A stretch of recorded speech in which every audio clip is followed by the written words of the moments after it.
next question. Your support system. What role did your support system play? Family, friends, community, the church, Very. doctors? Yeah, so I'm gonna speak from my daughter's perspective. My oldest daughter, Kiana, she was in college, so she was driving back and forth from Bowie at the time to come, to my appointments. But she encouraged Okay, me. wait a minute. Hold on. Let's break it down a little bit. Yes. How often was your appointments? I was going every 2 weeks Every 2 weeks you had to go just get for chemo. Oh, for chemo, you had to go get chemo. I had chemo every 2 weeks for the first 6 months, very aggressive, and then I continue for the next 6 months with just I forgot what the TCH. I forgot what the that was my cocktail. So Herceptin was I had Herceptin just for the last 6 months, and I had radiation in between. Okay, so your daughter would come up every 2 weeks to go to chemo. Not all of them, as much as she could. Okay, yeah, as much as she could. Okay. Yeah, when I say she encouraged me because going through that process, my body's changing. I got some of my breasts taken out, and I always love wearing strapless things. And she was like, "Mom, just go ahead and wear it," because I had the scar from the radiation, the bruise, and I had the cut and everything. So, also had the hole in my chest from the port. My port had got infected after my first treatment. So that's a whole nother story. So I had the hole and I had the burn scars, and I said, I'm not wearing no jumper, no strapless jumper. She's like, Mom, go ahead. So she showed me some pictures of a young girl who was in her 20s. She encouraged me that way. And then she was also encouraging me, to continue to share my story because I did go public with mine as well. I had friends who wanted to keep it private. And I was like, no, it's not about me. It's about really sharing. If I'm a person of faith, people got to see you go through the process and not see the end. I even know I'm believing what the end is going to be, that I should live and not die, right? But I had to, still walk through the process. So she encouraged me. She was like, Mom, you should do the Soul Going Challenge. I don't know if you remember Monica, people doing the Soul Going Challenge, and I did one based on my survival. So, and she just encouraged me to just be positive in that way. But my church was very supportive. My family, my mom, my husband, my children, very, very supportive. My niece, who's like my daughter. So, I couldn't have done it without them. Yeah, I really couldn't have done it without them. Just to have the support of, I had the support of my family. My brother lives all the way in California. And before chemo, before any of my procedures, him and his wife would get on the phone and pray with me. It would be 3 o'clock in the morning. I had to be there at 5. He would get up. My brother is the senior vice president of Sony Pictures, and he would take out the time to just actually give me a call. Let's pray. My parents live in North Carolina, so my mom had to end up taking off of work. She came up for a month or two just to take me back and forth to chemo. Me and my sister both had it at the same time.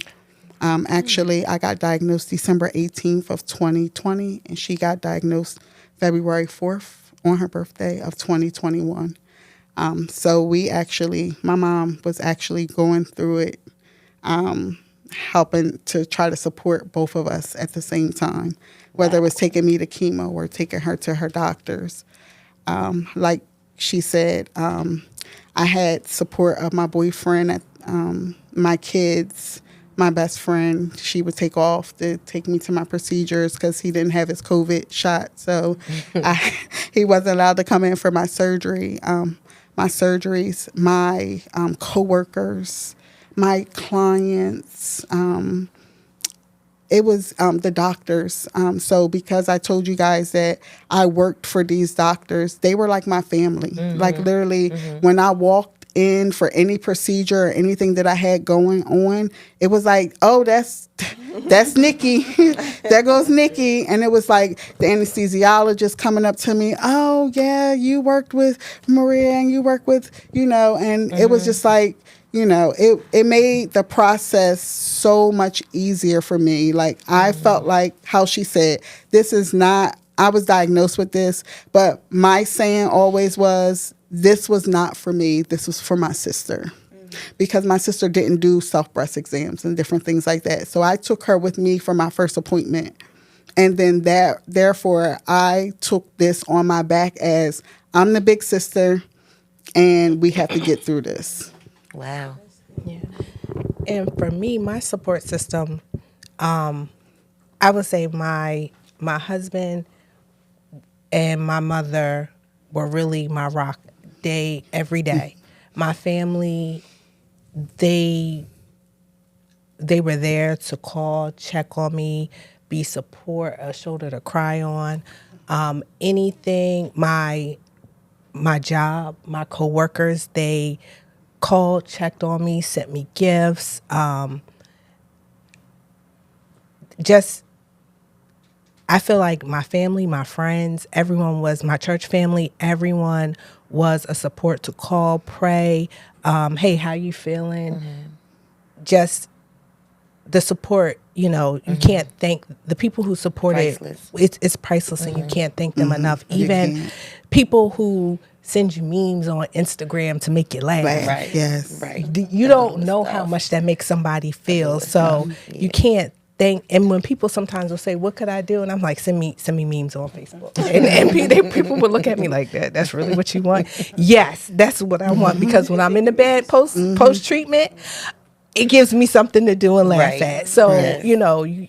the smallest things make you, you thank them for. And the staff at the chemo center that I went to, they were amazing. They would go in, they would speak to you, they learn your name, they tell you hello. Yes. They welcome you, say, "Hey, how you doing?" They learn things about you. So when you go in, "How's your kids?" Hey, and my treatment was every 3 weeks. So the first half was every 3 weeks. Then I went back. Then I had my double mastectomy, and then I went back to chemo for 15 more rounds post that. And how'd your double mastectomy go?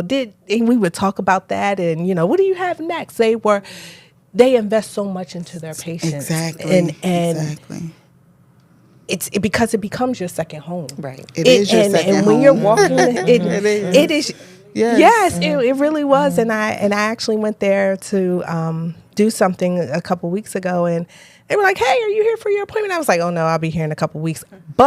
And we just started catching up and talking, like, "How have you been?" And that was the receptionist. That is your home away from home. From home. The support is just, Like it's I everything said, priceless. for you. Yeah, it's priceless. Priceless. Adrian, I know you was going to say so. My husband was, my girlfriends, my friends, my family, everybody was like, "Oh, you got to talk to Aurelia. You can't talk to her. You can't even talk to her without going through him." Period. He was just my protector. Your protector. Yeah. Oh, But everybody, she said, family, friends. Friends. And everybody had their role. right. Yeah. Like Yes, I had the everybody has friends their who role. called and prayed with me. Yeah. Even my pastor would call. He said, "I just can't," because I wore my hair, my bald head. I'm sorry.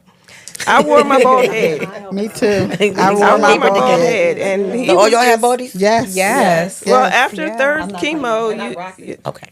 what did you say? I'm not claiming hair loss. Okay, that's right. Period. That's right.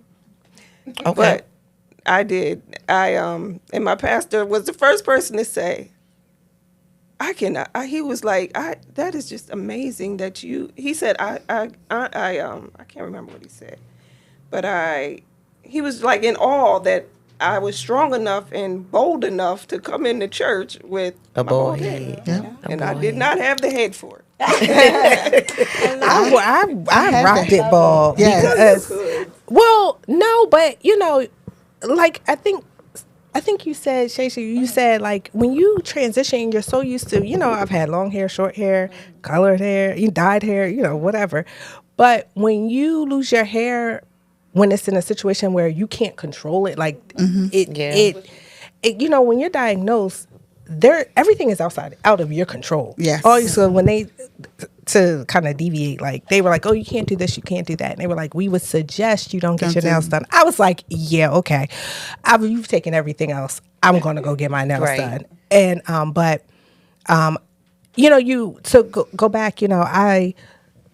The doctor told me, my oncologist said before I started chemo, she said, the type of medicine, your treatment plan, you're going to lose your hair. And my husband was positive. "Oh, that doesn't mean you're going to lose your hair." And I was like, "She said I'm going to lose my hair. I'm going to lose my hair." So she recommended that I cut my hair low. So when when my hair started to fall out or when I was losing it, it wouldn't be as drastic. And I would tell any viewer that if you have to walk this journey and your oncologist makes that suggestion to you, as hard as it may be, you don't have to go bald, but I would recommend that you do that, because when my hair started shedding, I didn't recognize it, but my scalp was itching and I was like, oh, okay, whatever. But I saw little hair particles and I was like, oh, okay, whatever. And the last time I was like, oh, wait, no, that's my hair. And I went to the bathroom and I showered, because I read, like, just take warm water and massage it, and I did it. And I remember I was prepared, right? Because I knew this was going to happen. And anyone who knows me, like, I can be kind of like a control freak, and this is what's going to happen. So, and when it happened, I was like, okay, but it still stung. And I, was in the bathroom, and I just took a towel. It was late at night, and I just screamed and cried in the towel, because it just stings. It's like, it just hurts. And but then I looked at myself, and the next thing I was like, wait a minute, I need to take a picture of myself, because I wanted to document everything. So I was like, take a picture of yourself as, you have your patches now. And my beautician and I came up with like a code that if it happened and she wasn't there to leave a message, to let her know my hair was falling out and it was time to shave it. And that's what I did, and we shaved it. And I remember I was self-conscious because I didn't want my children, my biggest fear was I didn't want my children to think mommy's sick. I didn't want them, and even though I was strong, you can never really, like, you never can stop your children from thinking what they think. Right, So I no matter, I was like, I'm going to be strong for them. Right. I'm going to this. So I never wanted them to see me down. I never wanted them to see me hurt. So And they smarter than you yes, think they are. Yes. You think they don't know what's going on, Yes. but they know. Yeah, They do. know what's going Yes. on. So, but Yeah. I was gonna wear like the little hats, so it wasn't like a complete Turban, shock to them. Because when I first cut my hair, they were like, "Mom, you cut your hair off?" And I was like, "Yeah, I'm gonna shave it." And then my husband, we were at dinner, and he was like, "Why are you wearing that cap?" And I was like, "Well, I don't really want the kids to be like in shock." He was like, "Hold on, let's have a discussion tonight." He was like, "Listen, we know Mom's going through cancer. And Mom has lost her hair. And Mom is now bald." And he was like, "And we are not going to hide it. We are not going to, he was like, we don't got time for all this. Right. We don't have time for He all this. Let's wasn't. get straight to it. It is what it is. yes. And he was like, listen. so take the cap off. And she looks beautiful without it. Doesn't she, boys?" And they were like, I don't know if to say yes, say no. Like, I better say yes. Yeah. Better say yes. Yep. She looks, because they had told me prior to this, they were like, "Yeah, Mom, it's just kind of a shock." But, Yeah. But they were like, "Yeah, Mom, yep, you look gorgeous, yep." But, and I always think, and I was like, that was a bully tactic. But it gave me the confidence And the strength. and the strength Yes. to wear Stand up in my it. hair. Yep. Because I was like, Yep, stand up in well, it. then rock it bald. And my biggest fear was to wear a wig and it be crooked. Because that was to me was like, that's worse than anything. So it gave me confidence. Put some big earrings on. Some days my eyebrows were straight. Some day it was an experiment. But, it was Yes. just like, it is what it is. And you rock it, girl. Yeah, I can understand how, there's so many layers to this, but I could just understand when it comes to the hair, like that is what makes us who we are. Our hair. Or that's what makes us a girl. That's what makes us. But it our- doesn't. It doesn't. But it that's how we. doesn't. But that's how we feel. You know what I'm saying? We Right. like going to go get our hair done. We like going to go get our nails done. We Yes. like switching her. Like you said, I wear it long. I wear it short. I color it. I do all these different things to my hair, and now it's out of my control. And that doesn't. Something that our hair is our strength. Our hair is our strength, and these are some of the things that we just kind of, to a certain degree, just kind of take for granted a little Right. bit. You know what I mean? Take it for granted until you're faced with that day, like you said. you don't have no control over it in that way. And so for me, I was going to say, Hold on, let's give Adrian a chance to talk. Adrian's been trying to talk for the last 10 minutes, and I've been trying to give her a chance. It's fine. let It's Adrian fine. talk. So there are still family members who don't know. I just want to Really? say that. I was very Somebody's selective. knocking at the door.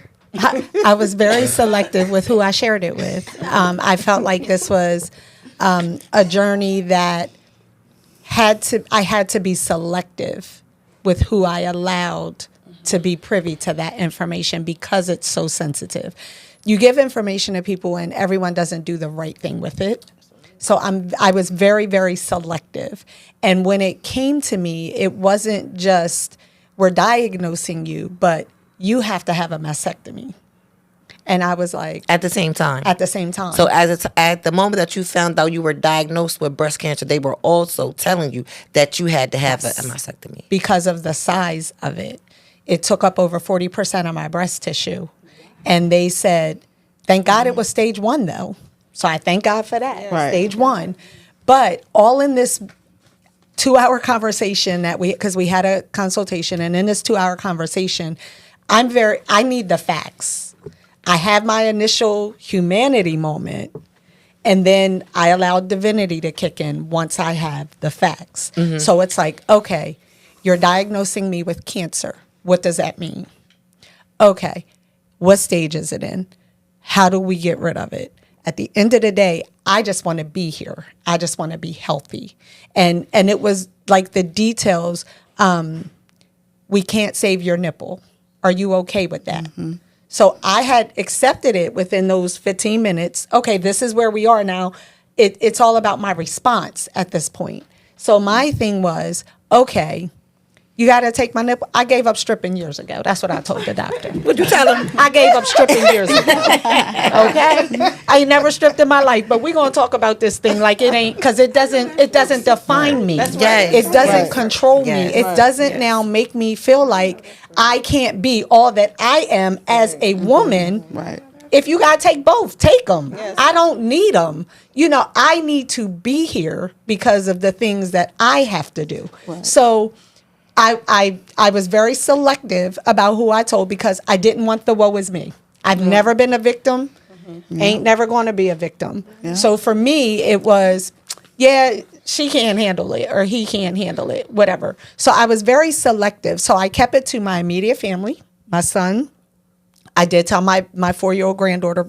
That's a whole nother story. Of course, my husband, my parents. And then I told my pastor, my bishop, the head of the prayer team, and my closest friends. That was it. So when I was out of church for a month, people didn't know where I was. And it wasn't their business. Like, it wasn't for everyone to know. Nothing was posted on Facebook. People don't know what I'm doing. They just don't. Now, will I share my story after? Absolutely, because it's going to be a blessing to someone. And then when it came to the support, my support was unmatched because it was a small group. When you have major surgery, you don't want to be surrounded by a lot of people. Everybody wants to come either to be nosy, to support. Like, you never know their reason for coming, right? So for me, that small group was able to come and do what they did.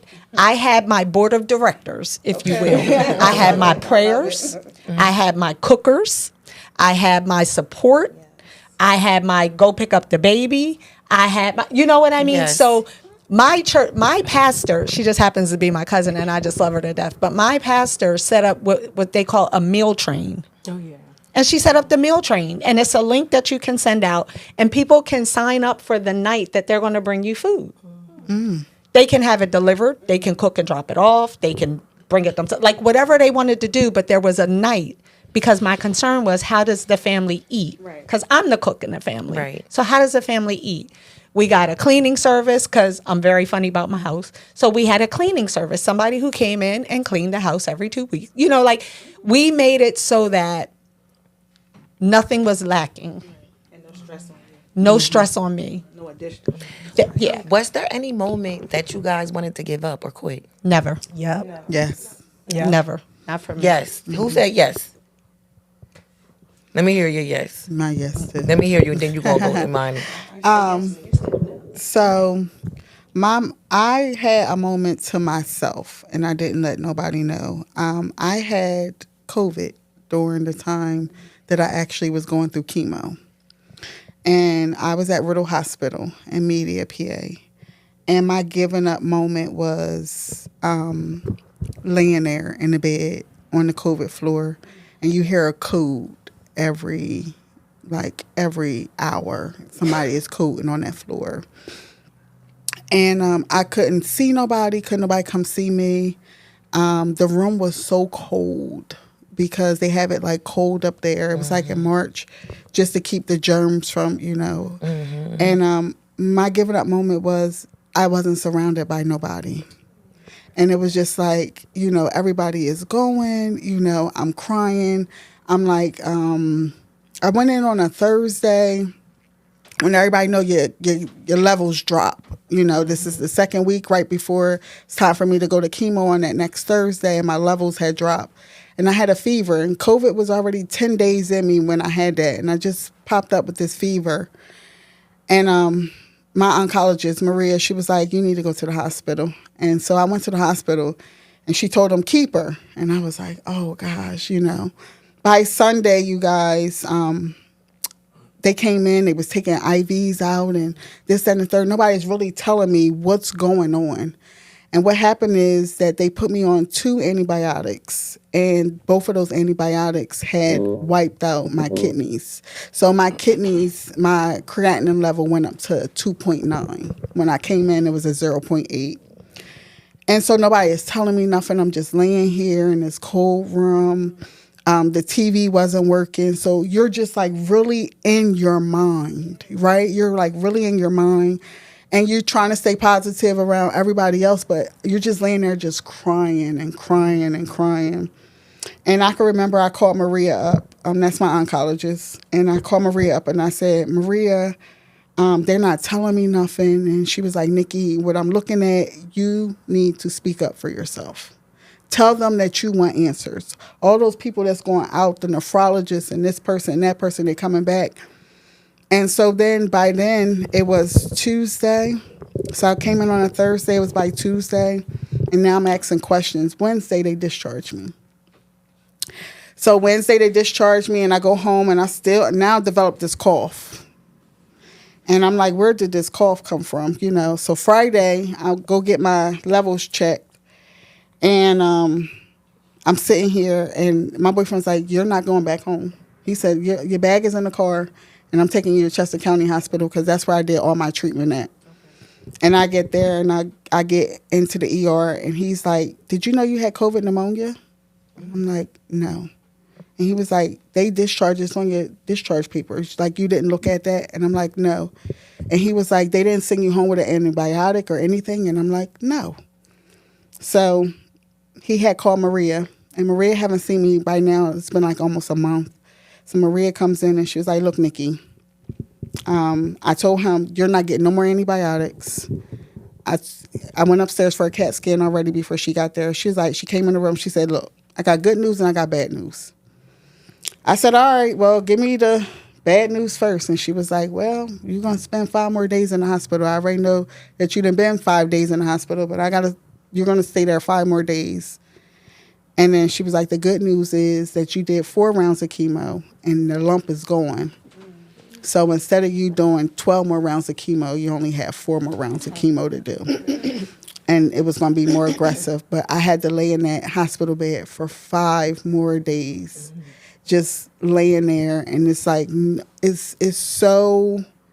was so, you felt so alone. Yes, it felt so alone. You felt so alone because the doctors and the nurses were scared to be in there with you. And it's, Chester County had just did this floor over.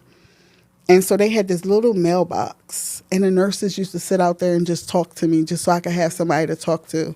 Because I just felt so down then, because it was just like you feel so alone. And you got your family on the phone and everything, but you can't touch nobody. Yeah. This is 2021. Yeah. And this is like you can't touch nobody, you can't see nobody. And yes. Yes. These stories, listening to everyone's story and then to look at you today, Yeah. like to hear you guys, everybody's story, and then to look at you today, this is one of the reasons why this platform, excuse me, has been created and was created before, Steel Toes to Stilettos was even birthed. I did her story, and I think I was telling somebody about her story. And her story was definitely a platform for people who can come share their story from tragedy to triumph, because we have people right in our own backyard, right next door to us, right across the street, right, that sit right next to us at work. People that we talk to every day who have been through hell and back and who are really conquerors in their own right, and we have no clue what they are going through. We see them every day. We see them smiling. We see them maybe not smiling, and it's plenty of times where we see people and be like, "Oh, what's wrong with her?" Like, Right. and we don't understand what they're going through. But that's, to my point, that's why this was created, because we need to learn how to give people grace. You know what I'm Yes. saying? We need to really learn how to Yes. give people grace. When you see people and they don't respond like how you want them to respond, and they didn't say what you think they should have said, or they didn't say it how you should have said it, or they didn't give you the energy that you feel as though you deserve. These are the moments, these are the situations that we have to keep in our forefront and say, hold on, they really might be going through something. Yeah. Because we be going through stuff. Us ourselves go through things, you know what I mean? So I really appreciate you guys coming and sharing these stories. I mean, you guys are beautiful. I'm just looking, I'm like staring through you guys. When you guys are talking, I'm staring through you guys, and I'm like, you went through that? Yes. I can't imagine. That's how we're able to sit here Right. and have the joy that we have, Yes. that God has given us, because we have gone through something. And well, we have walked this journey, and it's not an easy journey. You good. Okay. See, I was like, what does that mean? what that mean, Watts? Tell them what that mean, Watts. So we have 5 minutes left, Watts. How long we been going? 1 hour? Oh. 1 hour? Okay. Okay. All right. So when you've walked this journey and you've conquered, victory on the other side, you have a joy in your Yes. spirit Yes. and your heart that can't nobody take from you. You don't care what is going on in the world. You are like, I have conquered this, and can't nobody take it from you. And I was going to say, like, by me saying I was going to quit, or I was ready to quit, it's, to your point, I started off and I'm like, yeah, I got kids. Of course you're scared. You're nervous. You hear Yes, cancer. yes. You don't know where, this journey is going to take you. But what I did know, and the pastor has spoke about, victory. And he was talking about victory, on the other side. And for me, how I took it for me is that, I was going to have victory on the other side, regardless of how this walk turned out. It was going to be victory for me. And I just recently shared that with my mother, and I was like, if I lived, it was going to be victorious. But if this cancer took my life, it was going to be victorious too. Right. And but that's hard. I was getting ready to say, that's hard. That's hard. Even for you to take this, to utter those words out your mouth. It's hard, but you come to a place of peace. Yes. When I first got diagnosed, I tried to talk about it with my, and when I said people knew, like, it was an immediate, circle, but I tried to talk to them about it. And, no, I'm feeling this, and, and then, but that did not work. It didn't work. The only thing that worked was really prayer and my talk to God. Say that again. Prayer. Yes, prayer and my talk to God. And when I talked to him, I told him all my fears. Yes. All my, whatever was on my heart. But also I thanked him. And it was lifted. It was, the heaviness was lifted. I thanked him Yes. for all that that. he has done. Yes. Yes. And all that he will do. Yes. That was my constant prayer every day. Yes. And when I was done, I had no more worry. That's right. A victory, big or small. Tell me why you got the mic, why you talking. What'd you say? A victory, big or small, throughout this journey, a victory. A victory. Oh, but I was telling you why when I almost quit. Hold on. I almost quit because I was tired. He said, well, I said we got 5 minutes. Oh, okay. But tell, And make sure you edit that tear part. No, 'cause we're that not was editing. worth it. We're not No, edit editing that. nothing. No, we keep all the tears. But I Edit do that. want to hear why you quit. But we want to. What is a victory? A victory is being here.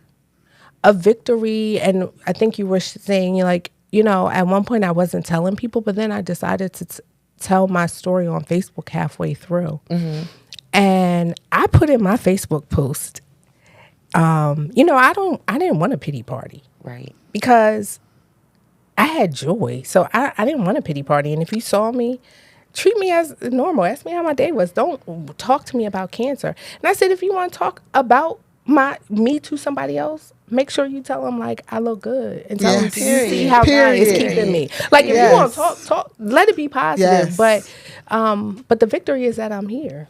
I want to talk about, and I don't want to, because I said we got 5 minutes. But I got some things that I still want to know. Like, I want to know, like, your... Okay, thank you, Watts. He said we could keep going. I want to know, like, your coping strategies. What was the things, like, if anybody could just tell me one thing, like, you just... Prayer, you know what I mean? Prayer. What got you to the point where you're going to walk in this? Like, you're not going to let it get you down. You're not going to let it consume you. Besides prayer, what was your coping strategy? What did you do? What was your mechanism? What was your thing that you went to? Corinne Hawthorne. No. Go ahead, Crystal. No, I said Corinne Hawthorne. Oh, okay. Who's Corinne? An author? No, she's a gospel singer. Yeah. L. What song? Give me a song. Won't he do it? Yeah. That was my theme song. Yeah. Yes, yes. Okay. I'm not a singer, but that's the song. I know it. But it was Okay. her whole album. The music. So music was your coping Music strategy. was mine. Music was your coping strategy. Music was your go-to when you started feeling down. When you started when that stinking thinking kicked in. Yes. Music is my therapy too. That's my therapy. That's my go-to. I think music is my thing. Music is my therapy. Music was my therapy, but also at the time I was working for the Bridge Clinic. And so my patients and my clients was what got me through, and my kids as well. Just knowing that my clients, I work with mental health and substance abuse users. So I didn't think about myself at that moment. I thought about them and how I could help them. And so that's how I coped the whole time. I worked the whole entire time when I was going through. I didn't stop. I stopped 2 weeks between each surgery, and that was it. 2 weeks for COVID, 2 weeks for I had a bilateral mastectomy, and I also had... What's a bilateral mastectomy? They had to take both breasts. Both and of them? and both nipples. Okay. I have tattoos. You got tattoos? I have tattoos. Yes. Oh, for real? You want to do a photo Yes, shoot? I got y'all. You want to do a photo shoot? I could do a photo shoot. You would do a photo I would shoot? do a photo shoot. What about you, Monty? I didn't have that. Yes. They take your tattoo. Yeah, they take them. They can't give you a fake And nipple, so- but they create a tattoo that looks like Yeah, a I'll show you guys. I don't have no... So hold on, is your tattoo a nipple or is it a tattoo? No, it's a tattoo of a nipple. Oh, a tattoo of a So nipple. they did a 3D tattoo of my Wow, I nipple, didn't know and they that. made it look just like my nipples. So they took pictures of my boobs before I had my surgery, and they put it on my chart. So I went to a tattoo artist that specializes in women who have bilateral mastectomies, and she did an awesome job. Wait till you guys see later. Oh, well, good for y'all. Yes. Good for you. Good And for so, you. and I also had a total hysterectomy too, because I'm not sure, like everybody else, me and my sister is BRCA positive. So that means that it's a family trait. So my grandfather actually passed away from breast cancer in 1977. Wow. Yes. So, and me and my sister are the only two with the trait that we know of so far. My mom does not have the trait, and glory to God, my daughter does not have the trait, so she doesn't have to go through that. But me and my sister are the only two who got diagnosed so far with breast cancer on my mom's side of the family. Anybody else? Faith, go ahead. No, go ahead. Okay, real quick. I'm gonna be faith, family, and purpose. That was my drive. I guess that's Faith, what kept me family, and going. Yeah, purpose. I trusted God that there was purpose in it, and that there was something I had to do on the other side of this.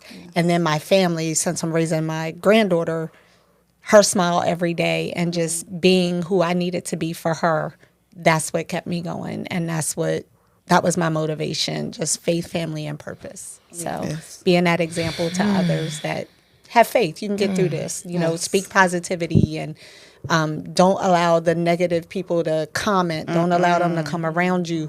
Everything that comes out of your mouth is a positive affirmation, and just speak that. And I stand on Daniel 3:27. I'm not going to look like what I've been through. When I come out the furnace, my hair will not be singed. My clothes will not smell like smoke.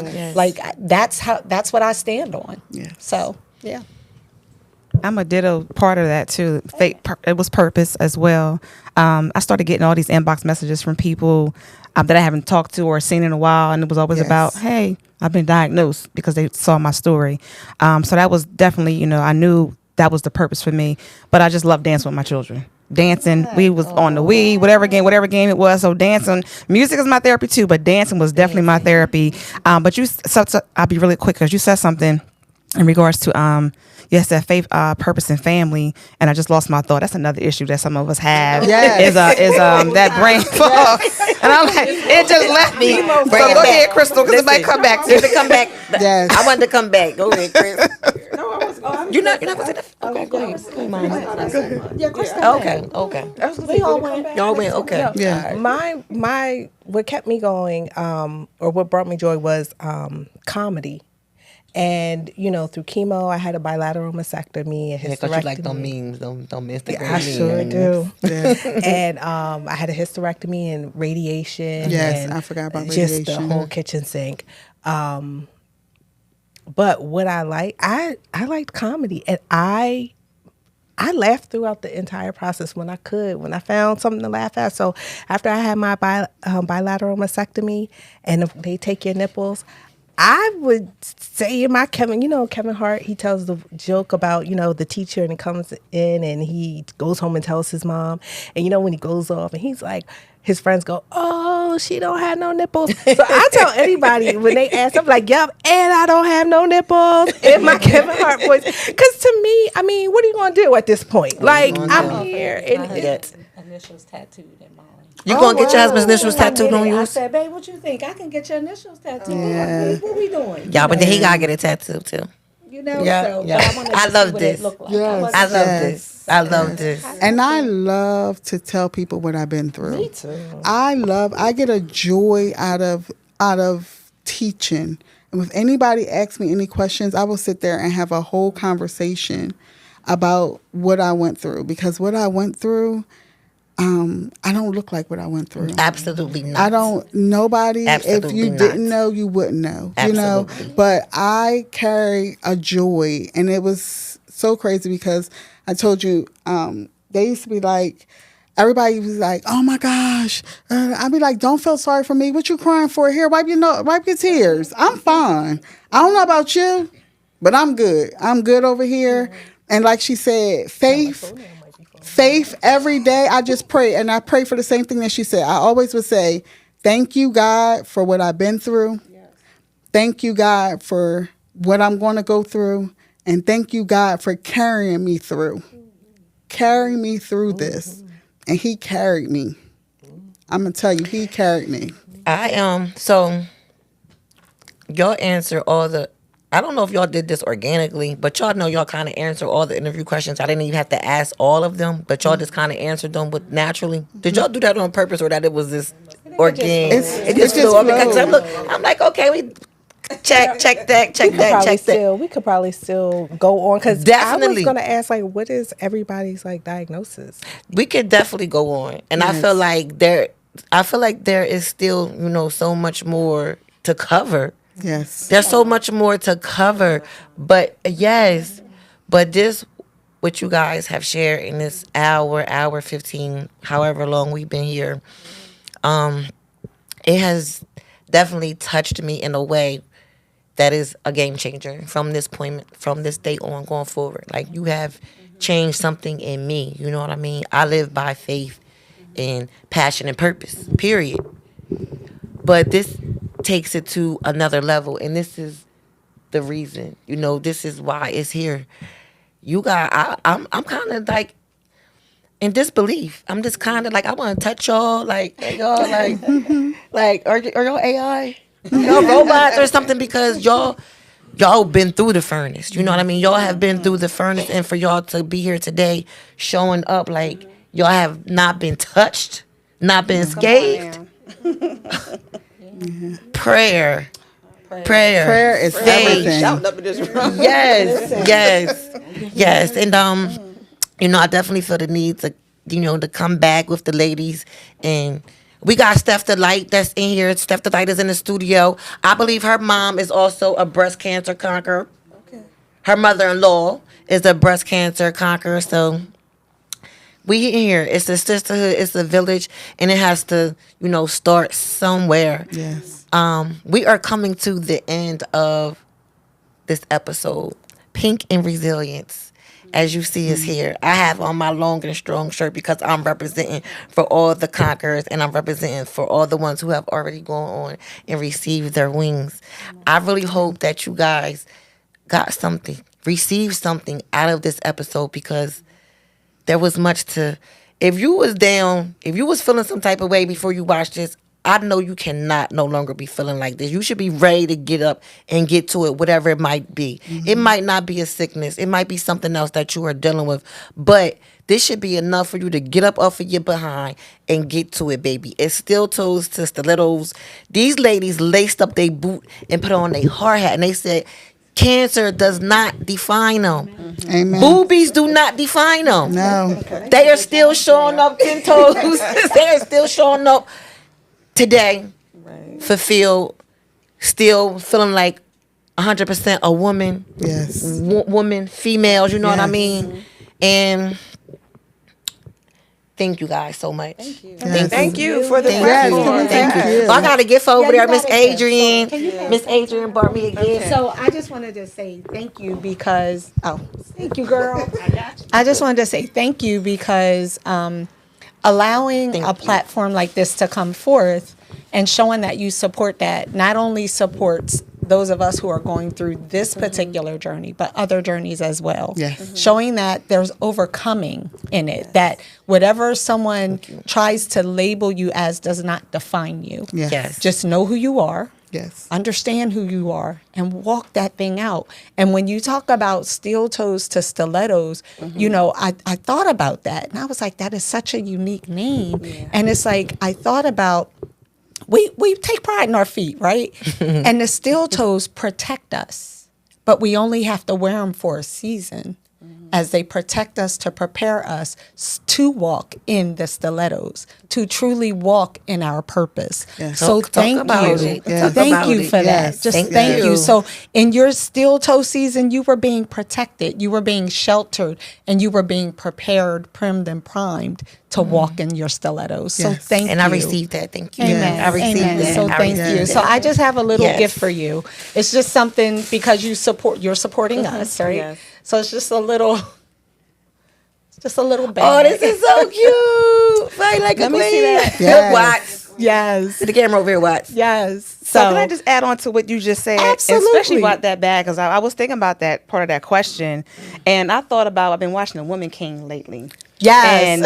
And The Woman King, Woman King. she's a Viola warrior. Davis? Oh, okay, yes. Yeah, Okay. she's a warrior. But then there were scenes in that movie where she became a lady, and that's what you remind me of. Like you are like we are really are warriors, but we came out more empowered, Yeah. more Yes. delicate, a little bit delicate, but we strong and Yes. courageous. So Yes. yeah, when I Yes. thought about that, I thought about Woman King. Yes. So, Amen. Yes. thank you Amen. so much. So And then I have something for the ladies. I'm going to gift everybody with a long and strong T-shirt because some of us, they